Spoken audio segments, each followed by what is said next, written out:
Agents and distributors are probably the most popular ways of getting goods and services to international markets.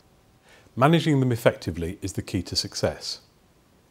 Problems will arise from time to time, and when they do, you should deal with them quickly to save them escalating into a full-blown dispute. Gather together the documents from all sources within your organisation and put them in chronological order. It's only then that you will start to see the whole picture. Talk to the individuals concerned. Don't rely on second-hand accounts of what they said.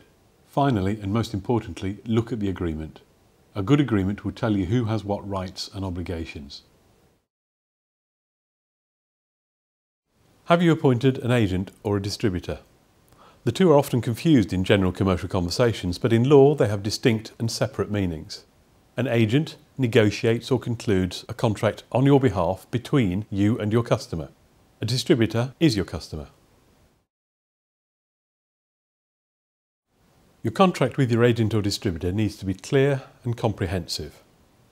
When a problem arises, you need an agreement that gives you a clear roadmap to a solution. You should take a checklist into your first meeting with a potential agent or distributor to ensure that your discussion covers all the bases.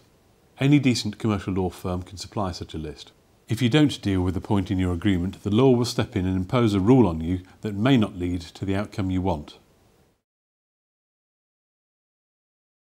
If you're selling goods to a French distributor, will it be English or French law that decides who wins the dispute?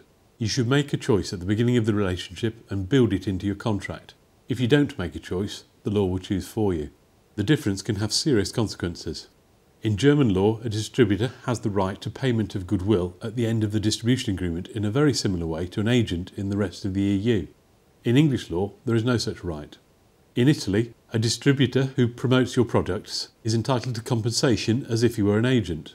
In English law, he is not. If you haven't built these costs into your calculations, then suddenly the arrangement becomes much less profitable than you thought.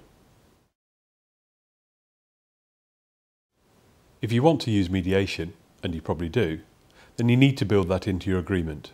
If you have a technical product and need specialist minds to decide whether or not it is working properly, then arbitration might be suitable for you.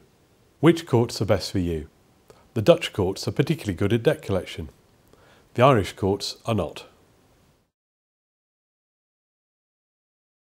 To enforce an agreement, you need to know where the assets are. Asking your agent or distributor the right questions before you appoint him is vital to assessing both his capabilities and his financial strength. You shouldn't appoint an agent or distributor that you haven't thoroughly checked out. Your inquiry should include credit searches, checking their trading history, as well as working out what experience they have in the market. An English judgment is fairly easy to enforce in the European Union, but it may not be so easy elsewhere in the world. If your distributor's assets are in a country where it would be difficult, how are you going to ensure that you get paid? Some form of secured payment may be the answer. Many countries limit the controls that you can exert over your distributor. In the European Union, if you and your distributor each have less than 30% of the relevant market, then the restrictions are relatively mild, but you can never impose a minimum or fixed price, restrict the territories into which the distributor can make passive sales, prevent them from selling to other distributors, or restrict the sales of spare parts. If you have more than 30% market share, you must take specialist advice about what you can or cannot put into a distribution agreement. Bear in mind that if you are selling a specialist product, your market share might be high, even though your turnover might not be huge. Similar arrangements apply in countries outside the European Union. Most businesses are now aware that when an agency comes to an end in the European Union, the agent is entitled to compensation. That does not apply when the agent has broken the terms of his agreement, which is why it's vital to agree clear performance targets. Can you prove that the agent has broken the terms of his agreement? Are his obligations clear? The amount of compensation payable varies according to the country where the agent operates. In France, for example, there's a rule of thumb of 2 years' gross commission, which adds a considerable cost to employing an agent in that country. In England, you should choose in the agreement to pay an indemnity, which is capped at 1 year's commission. That will limit the amount that you need to pay to the agent when the agency comes to an end. To ensure that your agreement with your agent or distributor is both enforceable and complete, you will need the services of a lawyer both here and in the country where your agent or distributor is based. You need to find a lawyer who's used to dealing with companies of your size and not simply set up to deal with multinationals.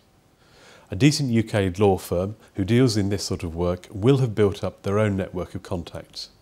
A personal recommendation is usually the best route to finding the right person.